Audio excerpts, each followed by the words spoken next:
Welcome back, everyone, to this joint series on how to run a law firm in 2025. We are going to dive into the first of probably many parts about technology, which is everyone's favorite topic. I get the most questions about. I'm not sure how you feel, Matthew, but everybody wants to know, what tech do you use? How do you find out about it?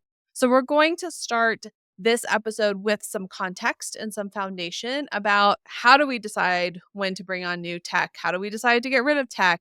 Where do we find the information about what's out there? And how do we evaluate everything for our businesses on a routine basis? And then we will get into what we're actually using. But first, we're going to talk about evaluating our tech tools. So for me, I love staying in the know. I kind of keep my ear out for the latest and greatest that's out there. And I find this from all over the place. I don't necessarily subscribe to any one thing in particular, but really just kind of keeping my ear out to what somebody else is talking about. If I hear about something on a podcast or just an ad that comes my way that's talking about something. So I'm always on the lookout for new tech tools. Matthew, how do you find the latest and greatest and maybe something that you might want to upgrade your tech stack with? Yeah, absolutely very similar for me, right? Like I'm not necessarily specifically out there looking for some new piece of technology unless like I hear Apple's going to drop like some new tech that's actually going to change something. Like, I'm sorry, a camera button on the iPhone 16 like does not interest me at all. New powerful chip and configuration for the new M4 and M4 Pro Mac Mini, like absolutely not. I'm watching all these YouTube videos and benchmarking against like, do I really need the M4 Pro or can I just get away with the M4? Because like, even if I were to just for Black Friday deals, pick up a new M4 Mac Mini for like $500, which is $100 off if you get it on Amazon, like even for just $500 more dollars, and I think I could trade in my M1 Mac Mini for its configuration for like 400. So for $100, I could seriously improve my hardware. And I'm going even further than that because I'm trying to future proof a little bit. And I do so much with the content creation and stuff that like I kind of need a more powerful computer now. I'm not just using it for Chrome. It's not a Chrome machine anymore. Like I'm doing tons of stuff.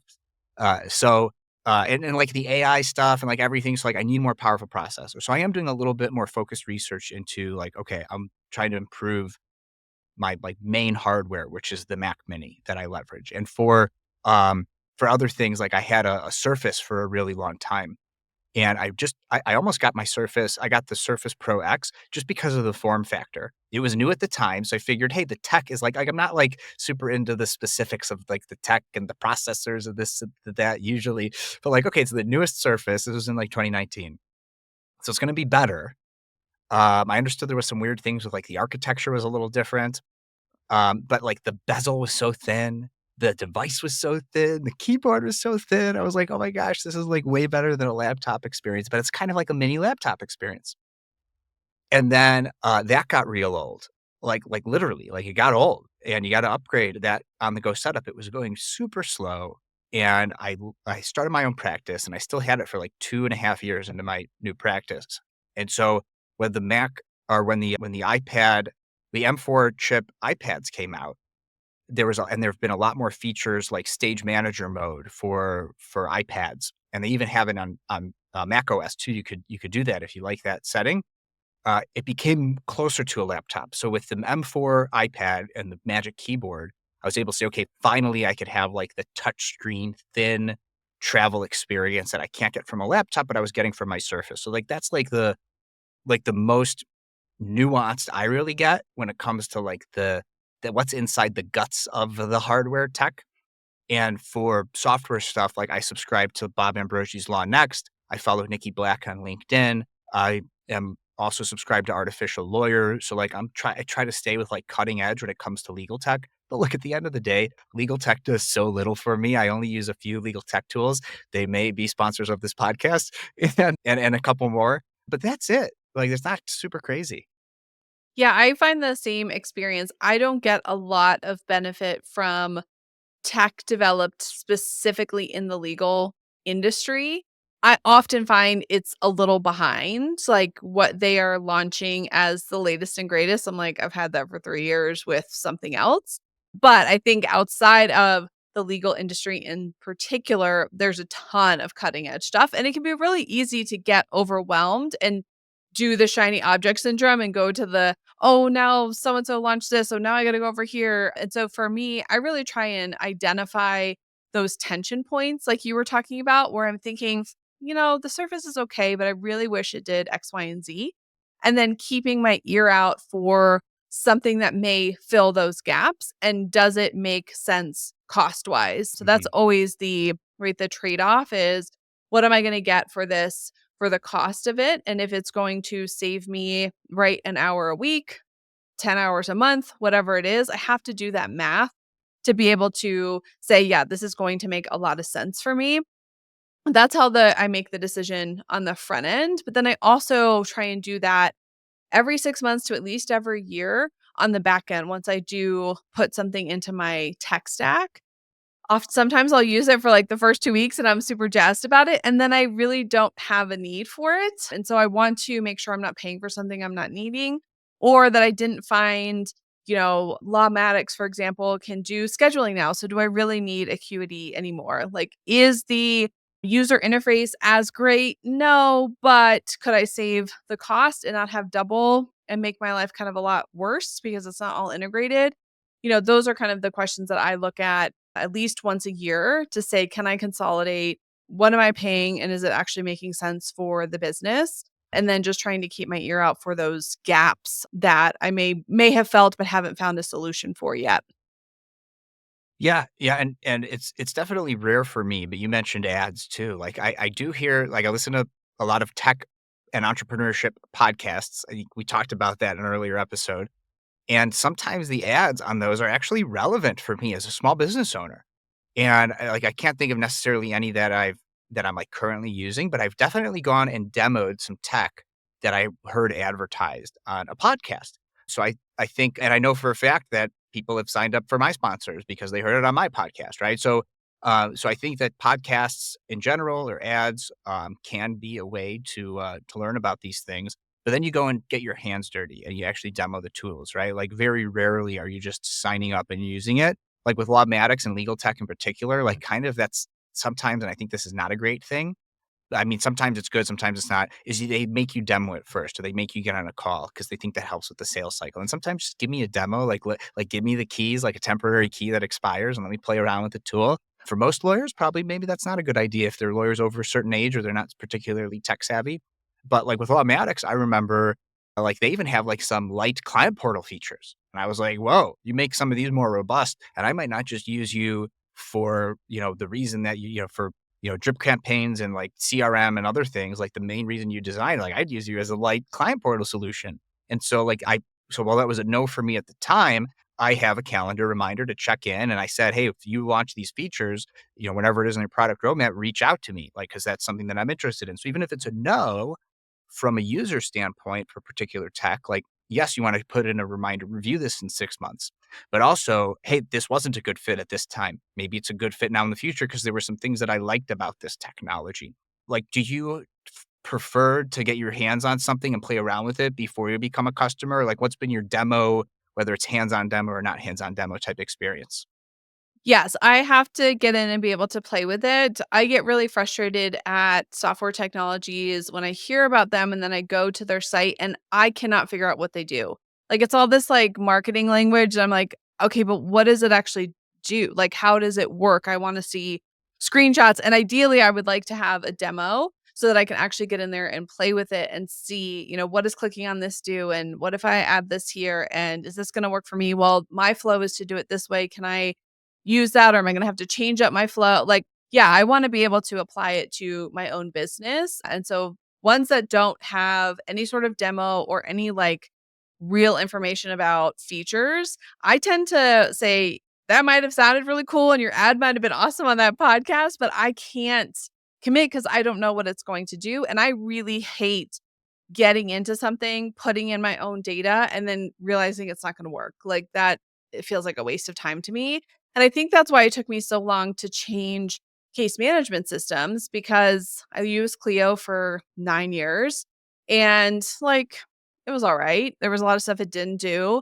As a solo, I really wanted more automations where I could have it the system just run on its own and I could put in triggers. Clio doesn't do that, which is why I was attracted to Lawmatics. But it took me a long time because I was really afraid transferring over all of that data. And like, well, what if it doesn't work? I don't want to go back. Like, what a nightmare that is. So, yeah, I have to get in and really get my hands dirty before I will commit. Are you the same way?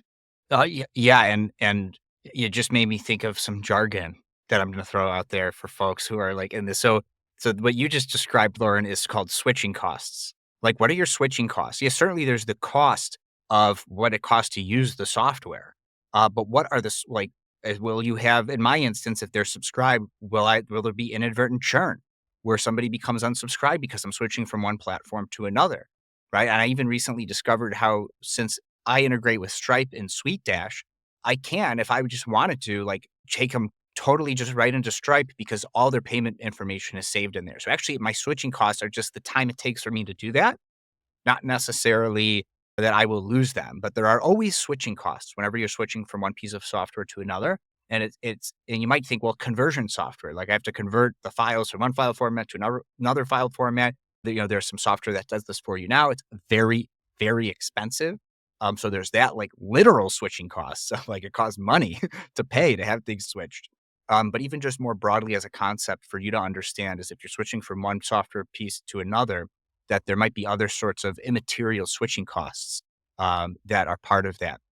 Another concept is the all-in-one solutions, which are uh, very common in law. Like, I know, I did demo and really liked FileVine. I mean, they're not built for subscription law practices, so, like, it wasn't ultimately a good fit. And their adaptation to that was like a payment plan, but then it shows like the total amount they're going to pay over the next 1,000 years, and like I didn't want that, right? So, like, and they may have fixed that since then, but they're trying to be this all-in-one solution, and I get that a lot of lawyers want that, but I've decided I don't like it. I prefer, and I've heard this said in different ways, best of breed or best in breed. Don't know which one is correct. Maybe I edit this part out of the podcast after I do research about it. But you're looking at, like, I want best of breed. So you did mention Acuity versus like a Lawmatics. So Lawmatics has scheduling built in, and I could tell you this was like over a year ago. So not trying to throw any shade at Lawmatics. I really did like Lawmatics. But as a user, like, trying to sign in and schedule something through Lawmatics for somebody else once, it was not a positive experience. And so I'm sure they fixed it because it was over a year ago. But when your only, like, solution, like, and Acuity's been acquired, so it doesn't even necessarily do this anymore. Like, this is why I love Calendly. I love Calendly because it's literally all they do. They just do scheduling. They do scheduling better than anybody. And for a solopreneur, at the entry level plan for that, it's $120 a year. That's $10 a month and integrates with almost everything. If you can't afford $10 a month for some of the best software you'll ever use as a firm owner, like, maybe you should just not be a firm owner. And then, like, I hate to say that, but, like, realistically, like, it's $10 a month. Um, it is, I leverage it before AI and before Descript, which is a largely AI powered tool. That was my most used software. So it's still way up there in terms, it's still top three for software that I use the most. And it's $10 a month. Now, if you have a bigger team, it gets more expensive because everybody needs an account. And there's some additional features that come with that, though, that they used to be bundled, used to be 150 a year, but Calendly stripped out those features that the solos like me weren't using. And so they were more cost effectively able to deliver it, probably even more cost effectively. Like, they passed on a little bit of the savings, but certainly not all the savings to the just independent users, paid users of Calendly. So I prefer best of breed. And like Calendly, one more thing, and then I'll kick it back to you, Lauren. Sorry, I love this topic. Is how I discovered Calendly. I discovered Calendly because and there's a great How I Built This interview with the founder of Calendly. And so check it out. And they didn't do this like they didn't strategically do this. It sort of was the only way for them to spread. But they did something called product-led growth, where they let people use Calendly for free with very limited usage. And it put at the bottom of every email and on the branding of every scheduling page, Calendly, Calendly, Calendly, Calendly. And so somebody sent me their Calendly link. And I thought, this is amazing. And I immediately signed up to be a free user. And once I started my own business, that was one of the first subscriptions that I signed up for as a paid user. So, like, that could be a way, is like other people and even customers. I've had clients introduce me to a client introduced me to Stripe And that's like what powers the way my firm generates revenue. And I learned about that from a client, like amazing. So from clients, from just other people using the tech, that it gets you exposed to it. So those are some other ways that I discovered tech. Yeah, it can be really wonderful, but also a bombardment of information because there is so much out there and there are so many different permutations of very like minded software. So, one of the things that I find really helpful is before I look at any one piece of software in particular, is to put down what do I need the thing to do.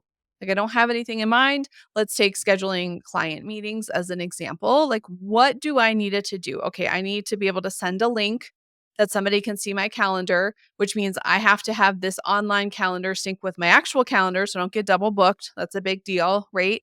I want to make it super easy for the user so it's not clunky. They can easily pick some dates, maybe put in their contact information, and then you can even do things like it would be nice if it would send a reminder. But maybe that's not like must have, but it's like that would be nice if it did that, but I'm not going to not choose something that checks all the other boxes. So I always find that super helpful because I can get into these shiny object syndrome very fast when you open up these marketing sites for all these softwares and they're like, look at all this cool stuff we do. And you can have AI in your calendar. And I'm like, oh my God, maybe that'd be really cool. And I'm like, do I really? I mean, let's take a step back. Do I really need that? So I always go back to my list of like, does it do these 6 things that I need it to do? Oh, it only does 2 of them. Well, it looks real cool. And I'm sure, I would be the talk of the town, but it's gonna cost me more work because I still need those other 4 things to do, and now I've gotta do something else. So, definitely looking for the best of the breed. Like, who's really killing it in this space? Obviously, they're killing it for a reason, but then also looking at, like, what do you need for your firm? And that might not be Calendly. There may be another solution that actually works better for you, and that's okay, but you've gotta know what you need first before you dive in. Otherwise, it's like a fire hose. And I don't know if you've ever had that where something sounded real good and then you got in there and you're like, didn't quite do what I thought it would do. Almost always legal tech. We're really giving the good advertising for legal tech here.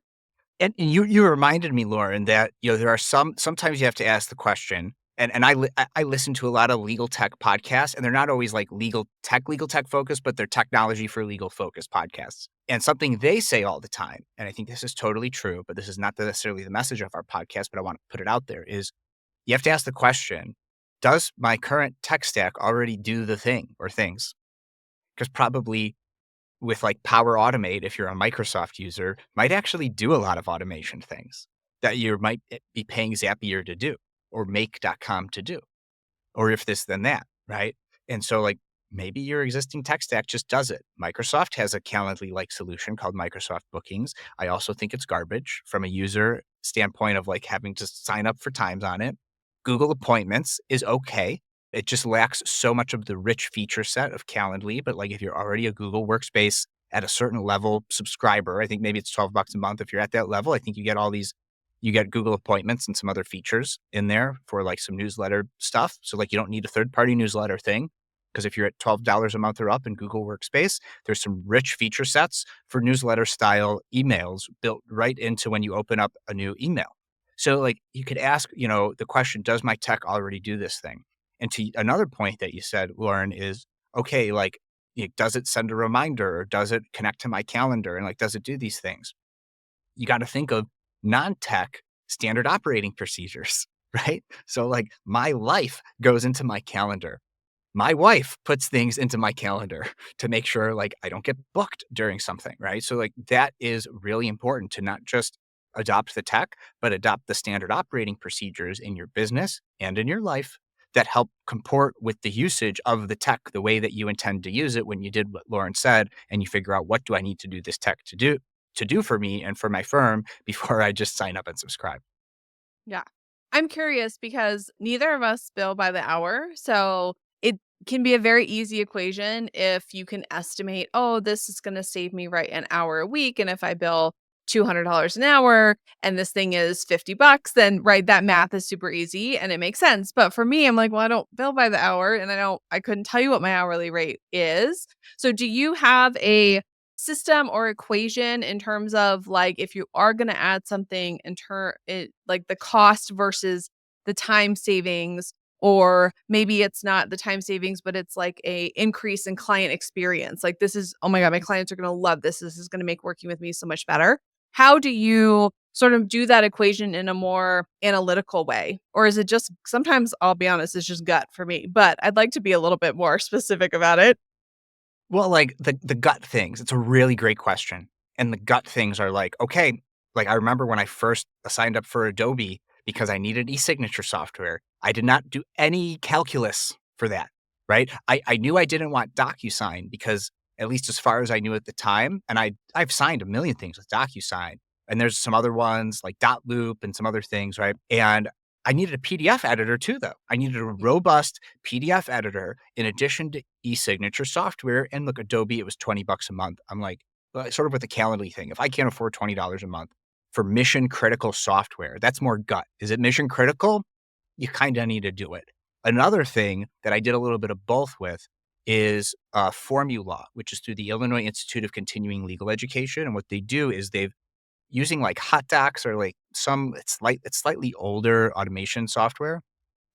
They have automated all the forms in this for the CLE program for general practice, solo practice lawyers. And when I got started, it was like $26 a month. I think it might be 30 now, but like 3 years later, like it's still not bad. I'm still in month to month instead of annually because I'm thinking I have a savings to do it annually, but I'm like, am I really gonna like use it? And so I kind of want to be able to get out to pay a slight premium on that to get out whenever I want. But realistically, like if I sell like one prenup through that automation, that's paid for it for a couple of years, like, so like for the value that I've gotten, in particular, like it's actually easier on a flat fee than hourly, right? Because like, first of all, I make all my clients subscribe. So like I'm getting $20 a month. Like it's not going to be life changing or firm changing money. It's when they do the flat fees for those entry level clients. And like I'll also help people start a business. And there's a great single member and multi-member LLC operating agreement automations in there. Like I could build a new one in Gavel, and I've thought about that. But like the automation is there. It's $30 a month. If I sell one of those things, just that pays for it for 2 or 3 years, right? So like the cost benefit analysis is a no freaking brainer for like tools like that, right? And holistically, so to answer your question from like a holistic standpoint, I have a spreadsheet and I have all of my software. And on top of that, I don't just have the software, I have any monthly subscription or annual subscription because I only have the two. I know there are some subscriptions out there that are quarterly and some other things. And I have it all baked in so I could estimate, because some are paid annually, some are paid monthly. What's my monthly annual spend on software and other subscriptions? And what's my annual spend? And I include things in here like the cost of my mailbox, which is $45 a month to have like a virtual office space at a local shared workspace here in Illinois. I have things on there like subscriptions, although I'm actually glad I'm looking at this. I could take this off meetup.com because I used to run a group in Meetup. And that was twice a year. It was a 6-month subscription. So that was the unique 6-month subscription that I had. Things like my annual chamber membership, my LLC annual filing fee, paying for ours is the state Supreme Court to re-register my law firm for another year, my ARDC, my attorney registration, for another year. So like all my annual things also broken down. So I could see that right now, although this is going to be lower now when I take out Meetup, let me just take out Meetup and let's do this. Let's see this live. My annual expenses for 2024 for operating expenses only is $7,115.84. I know my firm's bringing in a lot more than that. Like the only other expense, and that includes insurance and malpractice insurance premiums, and includes all of my expenses, right? I know I could afford that. And when I add when I'm evaluating new technology, I just plug it into the equation in the Google Sheet and I see what is this going to cost me versus, what's it going to take out? Because really it's just literally coming out of my pocket because I just pay myself and then I put money away into the firm war chest. So like for me, it's a no-brainer. Like if it's $100 a month or less, I could probably rationalize it because like for Paxton, I would have to pay somebody tens of thousands a year to do what Paxton does for me. So that's a super no-brainer. But also, if Paxton increases prices or if software is more than 100 a month for a small firm owner, solo firm owner, I have to really start questioning, okay, like, is there going to be ROI? Can I leverage this? Like with the formula, super leverage because like one client pays for it for a year or more. So the same thing, you got to just think about it that way. So long-winded answer. Sorry, Lauren. I'll just let you come in with any criticisms or feedback or your own take on all that stuff. No, I think that's all super helpful. And I know we'll get to sort of the law firm finances and accounting later on, but this speaks directly to that is you have to know everything that you're paying for. And if you take the approach of you're going to have a certain percentage of your revenue that can't exceed, then you're going to have to make decisions. Maybe that's how you make those decisions is you've got some number there. Or if you can say, wow, this new software is $100 a month, but if I sell one client on this, which I sell for $3,000, then I've at least covered this for a year and a half, right? 2 years, whatever the math is, like you said. So it's really I don't think that there's one way to evaluate technology. I think it depends on the type of tech and how you're going to use it and what your firm's numbers are, what that operating expense is. I do use some of those higher level, like I have the higher level of Gavel, but we don't have that really awesome thing that the state of Illinois offers you here in Colorado, right? So I'm limited in terms of what I can do, and for me, Gavel makes the most sense, and I did that same evaluation. I said, "Okay, if I sell one estate planning client, right, this is going to get me at least 6 months of this, and I know I can do that twice a year at the minimum, right? I'm selling way more than that, but that's a way to see if it makes sense. And then going through, like you said, pretty regularly, when you have that list and what it costs, it's very easy to go, wow, this is, $100 a month. When's the last time I used that? Like, do I really need that? Or, you know what? I just saw that Google added that to its workspace. So maybe I could just get rid of that. Like that constant review and having those metrics makes it, I think, the easiest to identify what tech do you need, what can you maybe add on, and what's going to make your practice just that much more efficient. Yeah, absolutely. I'm curious to know though, like you and I both use Canva. Do you remember how you learned about Canva? No, I know I've been paying for it even and it's like, isn't it like $120 a year? It's like so cheap. Like it's a Something no-brainer for like me. that. Yes, Um, less than 200 a year for sure. Hold on, actually, I could tell you because 'cause I'm in here. I think I pay for it annually in advance, yeah, $119.99. $120. I was right. Yeah, I do not remember. I want to say I have been using it probably the entire time I've had my firm. They have certainly upgraded. So, like, 9 years ago, it was not what it is now, but I feel like I have used it forever, and I honestly I wanna say it was like a web article of, like, "Check out this new, kinda DIY design," right? That's how it was pitched of, like, you don't need to be a designer to know what to do, and coming into the law practice, I was like, "That sounds great." But yeah, that's one I've had forever. Yeah. Yeah, I actually remember where I found out about Canva, and it's also where I found out about Descript. And this is another really interesting way to also maybe hack, trying out these tools for free, because we know what it's like when you're starting, in particular, if you're, like, just started this year, your law firm, uh, and you could take advantage of these. So I joined, like a membership-based group, like networking group online, and there is like an annual fee to join, but I did a 30-day free trial for this group, and one of the member benefits for this online networking group were like 30 to 60-day trials of all these tech tools, and some of them were totally not relevant to me, like they were relevant to other startups or high growth tech startups, but some of them were super relevant, like paid subscriptions to like Monday.com or Asana, and Descript and Canva were on there too, and they just had little blurbs under all these tech tools that come for like, and it was like an added benefit because certainly there's like freemium versions of some of these tools. Like there's a freemium Canva, there's a freemium Descript, but like this gave me access to pro features for 60 days. It might have been 45 days, but something like that. It was like more than a month. And now I got to really get my hands dirty for an extended period of time. Like there are some free trials that are like 7 days. So it's like I might sign up and like a big client thing happens or a big personal thing happens. I just never used it. Now I'm out. But like when I had that long to use it, like I was really leveraging the tools, and so I immediately converted to a paid subscriber when they were available because I got that much value from those tools. So like look for those types of groups where like Generalist World is one that comes to mind, though it wasn't that one, and that one's got way more expensive too. But like one of the member benefits for joining that type of online networking group is here's 100 tech tools that we've negotiated these long free trials with. So definitely for folks, if you're interested in some tech out there, check that out. Entra, I think it's maybe joinentra.com is where I like, was exposed to all that stuff. And Entra, like entrepreneur, it's kind of become the like LinkedIn for folks in Web3. So that's not really my space anymore. But I did get one client just through like networking and stuff on there.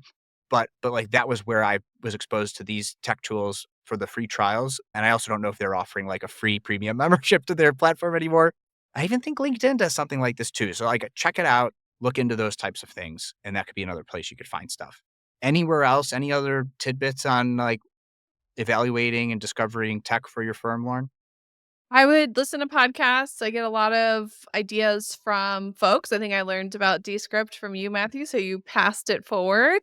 And then what I really find is if you can connect with that person and then ask them exactly how they use it, especially if the software itself doesn't have like a free trial demo version, is to go in and say, okay, Matthew, you're using Descript. How exactly are you using that? And have the person explain it. And then you may say, oh, yeah, I see how that works for your practice, but not quite what I'm looking for. That can be another great way to kind of get some intel into something from somebody who's actually using it. And you can ask them like really specific questions, which sometimes you can't always get from a demo, or it's going to take a long time to put all your data in there to only find out that it doesn't work. So, yeah, just keep your ear out, but don't jump in the pool too quickly. I think doing that sort of analysis first is always going to be really critical.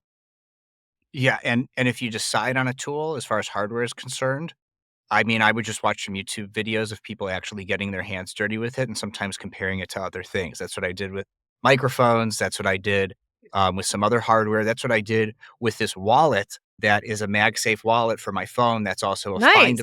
has a Find My feature, right? So it acts as a stand. It acts as a thing you can put your finger in, and it's a really strong magnet on your phone. And the reason I don't have my phone on it because I use my phone for continuity camera.